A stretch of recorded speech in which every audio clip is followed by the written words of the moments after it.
north to south, from east to west. If you raise your glass, you pass the test. Night is till yonder ain't no stress. Well, I drink to this and I drink to that. Don't know why I'm drinking, I don't mind. Just grab yourself a glass, let's have a drink.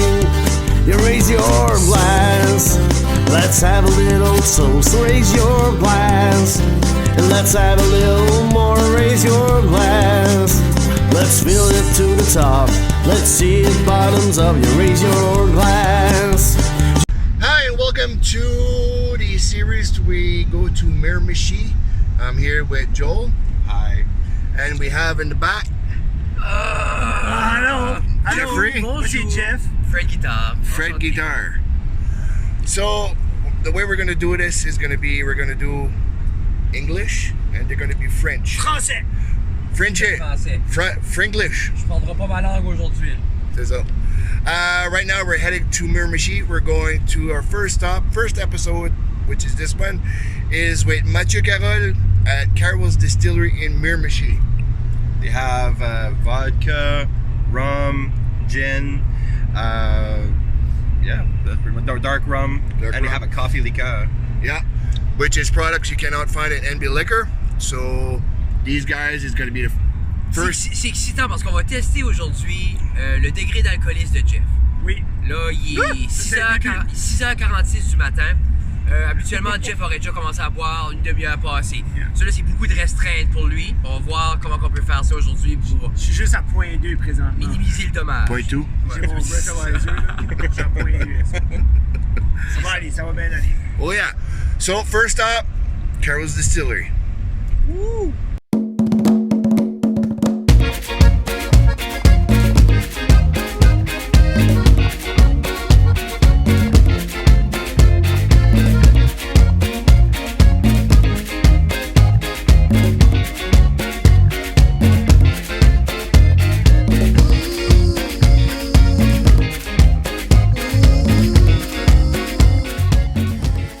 Là on est arrivé. Yes! Ah! Ok.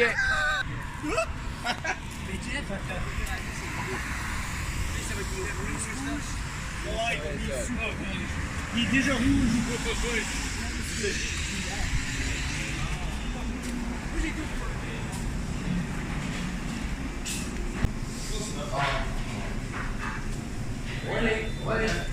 Mathieu!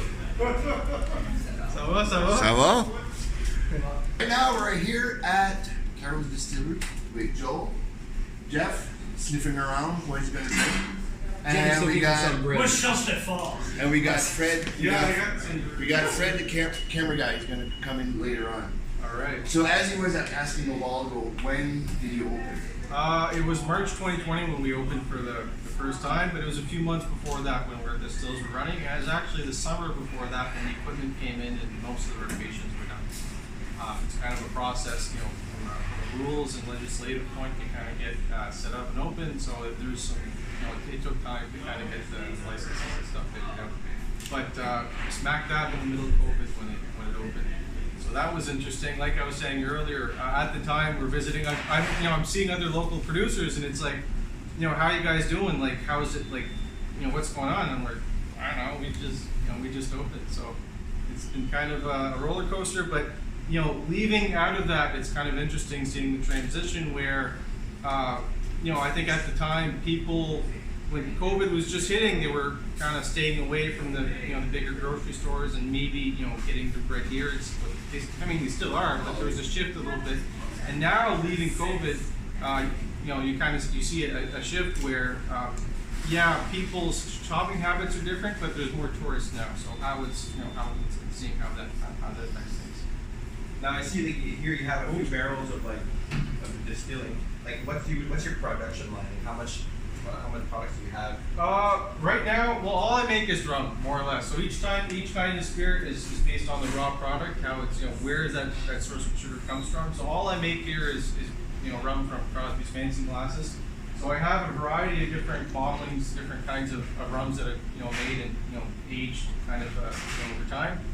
And a coffee liqueur, but the drums are more kind of a storage thing in the production process. And you know, behind your rolling my eyes a little bit. It's the first time the fermenters are open or both empty in 3 years. I forgot to order molasses, so I distilled and I didn't have anything to fill the fermenters. So of course I get some filming today. But usually, so it starts in you get your fermentation, these tanks distilled, and then distilled into these all these tanks here, and then having a number of tanks allows me to kind of evaluate each batch for itself, and kind of figure out where it needs to go. And then also if I'm making coffee like here, it's also the same batch that the coffee infuses into. So it really allows for a variety of things, and even like to give you something simple, like there's barrels out back. Okay, well that alcohol has to sit for a certain amount of time.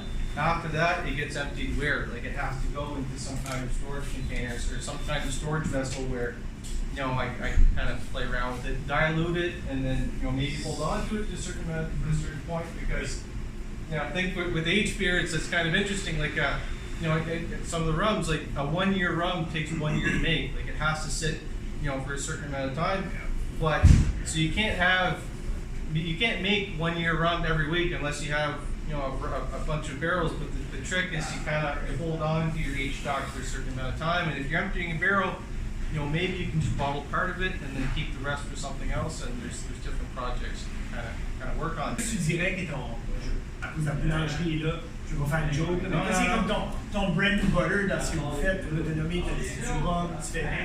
Mais qu'est-ce qui est comme votre? C'est je dirais que la combinaison liqueur au café, spice, liqueur au café, spice rum est probablement c'est ça qui est le plus là. Okay. Il n'y a pas un produit qui saute qui fait comme la moitié des ventes, ce genre d'affaires-là. Okay. J'avoue que c'est quand même bien équilibré. Voilà. Et qui est bien. Les distilleries en général, je pense qu'ils ont tendance à bien faire ces liqueurs. C'est quelque chose que je m'attends de.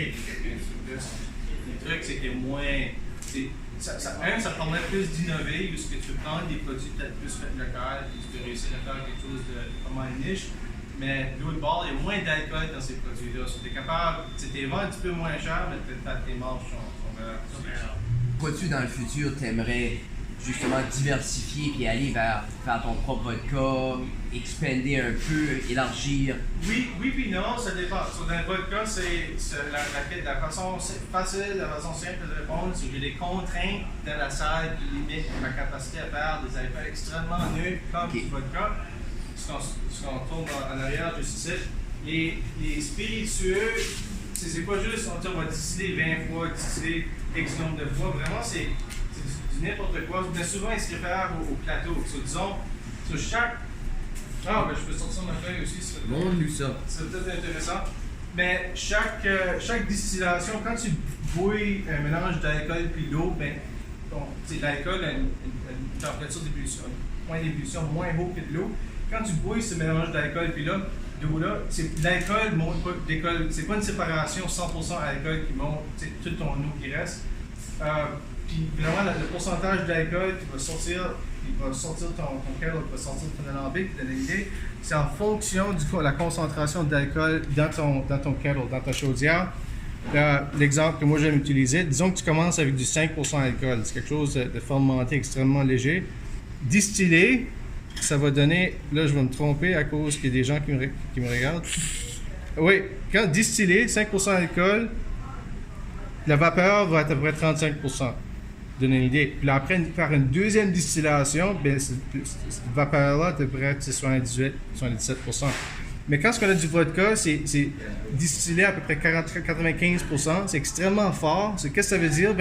Ce qu'on s'aperçoit ici, la courbe diminue. Là. Quand on fait, OK, disons qu'on fait une troisième distillation, ça va donner quoi? Là? Ça va donner du 88%, quelque chose de même. OK, faut... Ça, ces petites distillations-là, c'est connu comme des plateaux théoriques. Puis pour avoir du vodka, j'oublie le chiffre, mais ça prend facilement une dizaine de plateaux théoriques qui va donner un petit peu, qui va ressembler pas mal à des plateaux comme qu'on va trouver dans les alambics. Pour donner une idée, moi j'ai l'alambic c'est 8 plateaux, c'est à 8 étages. Sur chaque fenêtre, tu vois dans chaque plateau. Avec 8 plateaux, tu ne réussis pas à avoir un assez haut pourcentage. assez beau pourcentage d'alcool. Tu peux l'avoir, c'est toujours une question. Tu peux distiller plus tranquillement, tu peux moins avoir de.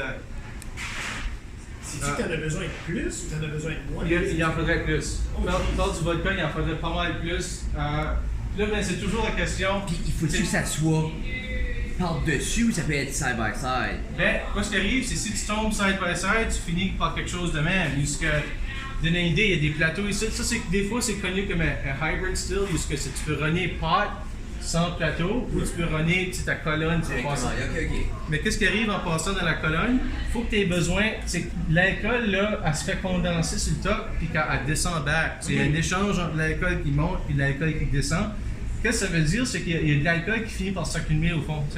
Ok. So, faut que tu aies ce bras ici qui dump back l'alcool dans ta chaudière. Pour la ramener. Faut que tu peux avoir plusieurs colonnes, mais là, ça devient comme pas mal compliqué. Est-ce que tu as un système qui dump back? C'est peut-être moins efficace quand tu deals avec des pots. Tu essaies de faire des colonnes multiples, ce genre d'affaires-là. Ça se fait, il y a des gens qui le font. Puis moi, qu'est-ce que j'aime aussi, c'est que les plateaux théoriques, c'est aussi en fonction de la vitesse. Quand tu distilles plus lentement, moins rapidement, ton pourcentage d'alcool va augmenter. Mais qu'est-ce qui arrive, c'est que tu as des producteurs de vodka qui vont pas nécessairement te le dire, mais leur distillation prend 30 heures. Ouais. Je veux dire, ça prend, c'est des distillations extrêmement longues. What would you say is your biggest seller? Mentioned the spiced and the coffee liqueur, kind of more or less. I mean, it really depends. You know, right now the coffee liqueur is on the sign. You know, selling more coffee liqueur. Okay. You know, last week, two weeks ago, there's spiced rum on the sign. Award-winning spiced rum. Well, you know, of course, for the tourists, that works out well. I had to pull it off the sign. I don't have very much spiced rum left. I have to. Okay. Speaking of barrels, I have to empty them. So it's As-tu une idée, genre, comme qu'est-ce que je fais avec la coffee liquor? Comme que toi, t'as-tu quoi tu fais chez vous avec ta coffee liquor que tu suggérais? Yeah, genre, à moins que c'est juste straight up. Non, c'est ça. J'ai des recettes d'imprimées en avant. Oui, j'ai des recettes en ligne. C'est la drink d'excellence pour les carrolls café, c'est des White Russian, je dirais. Ok. Ouais. So, mais ça souligne vraiment le fait que le carroll café est extrêmement sucré. C'est quelque chose qui c'est peut-être pour être mélangé avec d'autres alcools, puisque ça va apporter le sucre et le goût à la drink. Mais en tant que tel, il y a pas mal, je dirais qu'il y a peut-être trop de sucre dans. What would you say would be your personal favorite? My personal favorite, I kind of like the black rum just because it's a pot still. You know, it has nothing to do with the fact that it's black. It's made differently in the still. To give you an idea, the column how the still how it's set up now has plates. And so the rum produced from those plates has about 92-93% alcohol, relatively light bodied. And the pot still does not have plates, and so it produces something at a lot lower alcohol percentage, around 78-80%, and it actually gives a lot more flavor to the product. That's kind of the reason I'm in it. It's kind of the reason I like distilling. It's for the flavor essentially. And so I mean, there's not. If I'm going to be drinking something, it has to have flavor. It has to be something that brings something to the table, and so that's why I prefer the pot still. Although I don't know if I answered this last year or not, but I feel like the Gannet's my baby a little bit. Like I know you like ducks too. Yeah. Well, ducks, all the birds, your labels. But the Gannet. It was the first rum that I released, and even I feel like it's great as a light-bodied spirit. There's just not there's flavor, and I like the flavor, but there's not that much. And so if you're having guests, or if you just want a rum and cola, something really simple, and you're not trying to overthink it, it's something you can grab without thinking too much about it. How long does the process go from start to bottling? Start to bottle, well, the very start, it's the molasses drums that come in, about 10 days. If the absolute minimum is 10 days. Really? But then you get into your aging, and then that's as long as you want. To give you an idea, so it will age in bottle? No. That's interesting, yeah, because aging means different things depending on the industry. I think if you talk about cheese, it depends. It's just the time it sits in a basement somewhere. Yeah. And when it comes to beer, there's aging, there's conditioning. I'm not really familiar. There's definitely is something that happens in the bottle. For spirits, aging is only the time it sits in a barrel, and not even wood. Like it's the time that it sits in an oak barrel, where it has time to interact and kind of evaporate with the air. So that's really it's a slow process. And to give you an idea, the black rum, there's made of two components. One is 24 months, so 2 years, and one was 20 months. So it took 2 years to make. You know what I mean? So there's different ways. And So with all that talking about dark rum, and do you have samples? yeah, of course. There's samples out front that I'll bring them here and we can start over. Or Yeah. probably better that way. Yeah, we're not in the way. Yeah, we can go. I'll go get the samples of the black rum. There's also a high ester that I've made since you guys have been in, and Okay. I did bring some samples of things I'm working on. So I don't know if you guys. Oh, nice. First one to taste it. Yeah. All right. All right. So what is the first one you're gonna make us taste? The first one I'm going to make it taste is the black rum, mostly because how you normally start on a tasting is you start with the lighter one and then move up to the Hard stuff. the spirit or the product that has more flavor. And I think that's true for all kinds of things. All right. Mind you that if I was starting you with the rest of the lineup, I would probably start the black rum would be one of the last ones. So just because of the high ester being in the mix, and it's Okay. Let's start it off. Chalier au rhum. Comme tout un rhum, comme J'aime rum puis j'aime aussi. Prenez votre sample. Oui, c'est vraiment. oui, simply. j'ai fait un masse de. Ouais, c'est ça, j'aurais dû apporter un peu un max. Lui, de plus. Ouais, c'est ça. Comme ça sache. Quoi ça sent? Non, c'est pas plus. Non, Ça sent bon. Ça sent bon, c'est difficile. Un petit peu de caramel. Voilà, I don't j'ai- smell. tu vois-tu, je suis tellement pas raffiné, mais Non. tu sais, ça sent comme un bon rhum. Je trouve que ça sent bon. Mais ça, non, mais je dis, ça sent ce que tu t'attends d'un bon spice. Non, mais tu sais quoi, ça sent. Non, je vais pas Mais il n'y dire a ça. pas d'épices, là. Je vais pas dire ça, c'est un canard. Il n'y a pas d'épices. Ça, c'est ton black rum. Black ton rum, spice rum. ça c'est un rhum pot still. Ça a été distillé à moins haut pourcentage d'alcool. Ça a été vieilli entre 20 et 24 mois, c'est 2 barils.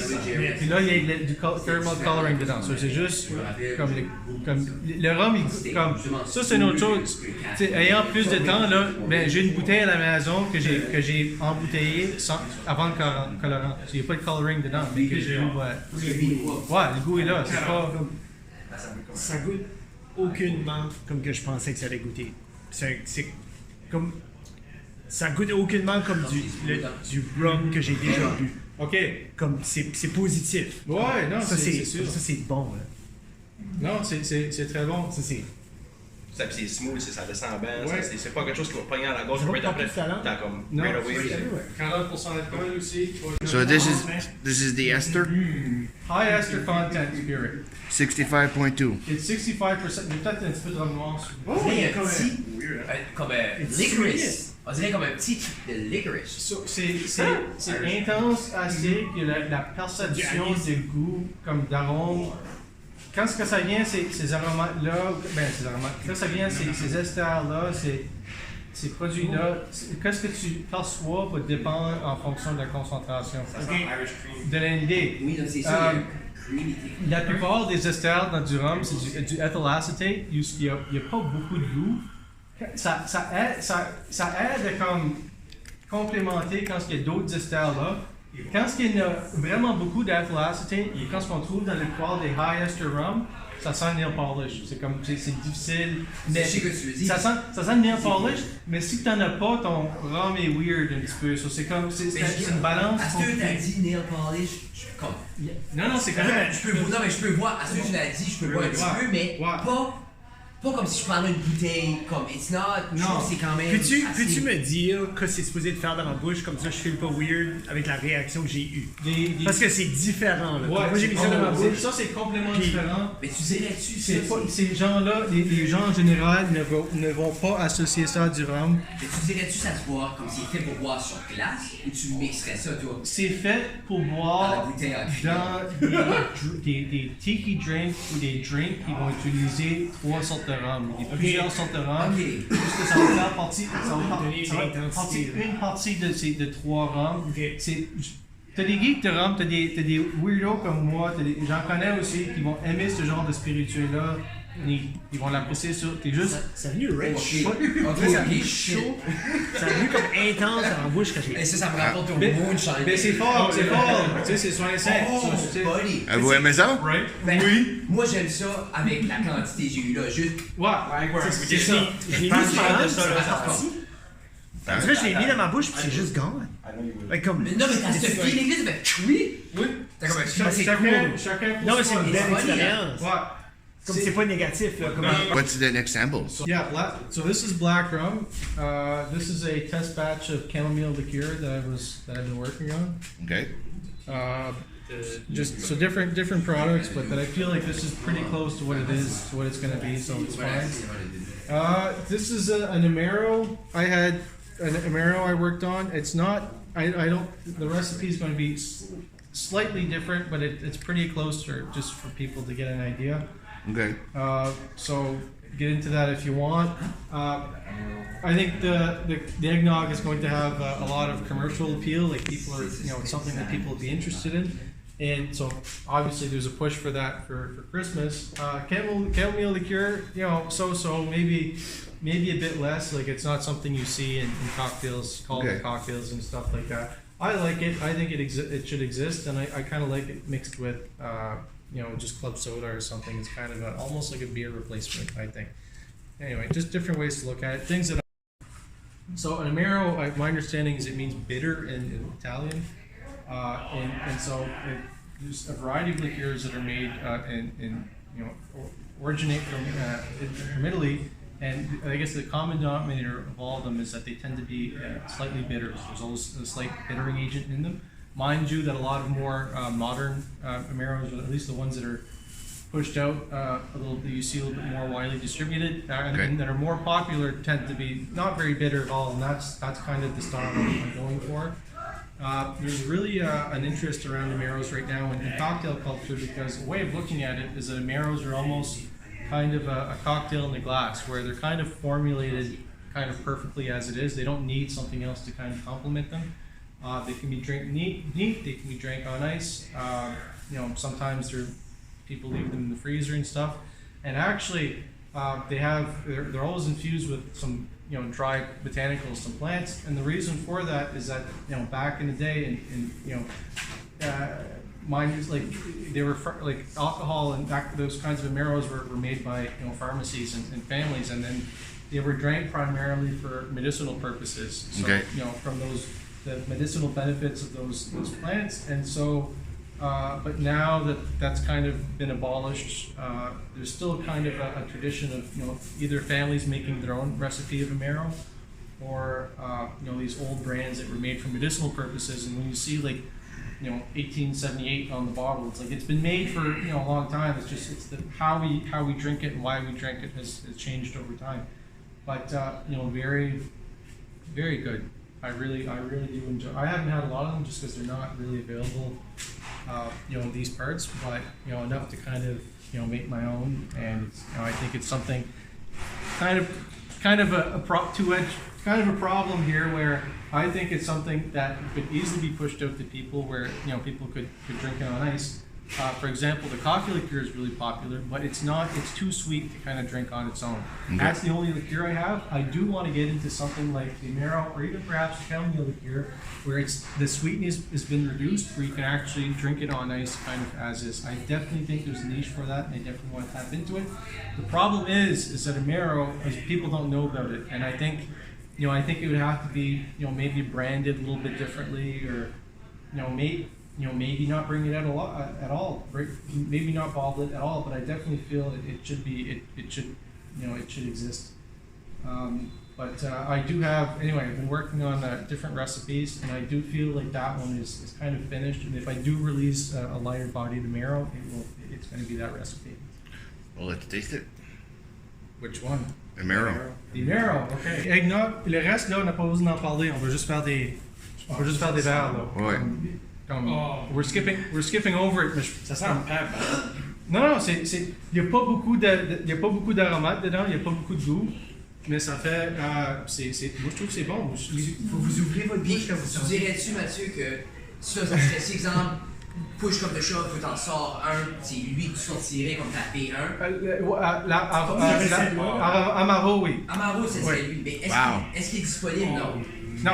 Mais Non, c'est il est ça, pas t'aimerais. disponible. Ok. Mais ce serait lui, qui est en développement. J'ai pas le label de près, mais c'est. Ouais. It's good.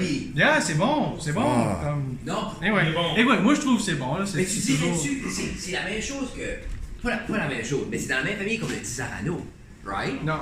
Mais Non? Tisarano, je pense, c'est que. Lui, il dit ça qu'il va- n'y a aucune calice. Non, mais ça Non, non, Je me non.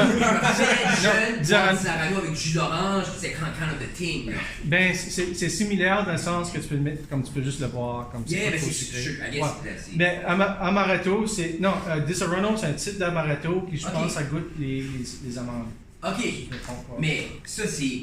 Moi, pour vrai, puisque personne d'autre le C'est fait. juste rentrer. On peut Ouais. Moi, je suis Ok. only four from now on. Moi, je suis. I want to keep room pour. J'ai gardé un peu de place pour les autres endroits. Là. So, Jeff va être le juge de ça. Là. Ouais, ça va être mon. Ça va être mon. Surtout mon palais, je vais pas manger encore. Alright, so we're gonna keep it here. We're gonna keep it a surprise. Thank you, Mathieu. Pas trop. Merci. Thank you. Thanks for coming out.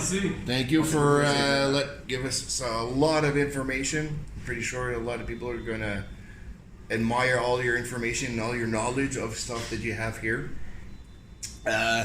Merci à Jeff. Merci à Fred. Si vous voyez Mathieu, demandez qui fait le Amaretto en production. Merci. La marque. Push. Get into those DMs. Push. Et on se voit à tout à prochain épisode. Puis les boys, avez-vous aimé la visite à Carrolls Distillery? Jeff est à 4.2. J'allais vous dire 1.2. Ouais, pour vrai, je m'attendais dessus. je peux pas comprendre que vous avez pas un alcomètre. Comment ça s'appelle? Un alcomètre? Un breathalyzer. En français. Nous, on fait français, là. Un quoi? Un abréomètre. Oui, ça. Mais je peux pas comprendre que vous avez pas un abréomètre. Je- Ça, c'est Non. un mot que j'avais juste dans ma poche de même. Là. Non. J'ai pas Je eu l'aurais idée. dans mon fanny pack. Ah. Super bon. C'est bon? Vraiment, là. C'est vraiment bon. Really, really good. Elle est en train de manger toujours. Une pomme. Une pomme. Faut changer le goût. Faut que j'ajuste mon palais. There you go. Moi, je mange ma banane, regarde, ma purée là. Ouais. Que vous avez pensé du High Ester? Thank you for watching. See you guys on the next episode.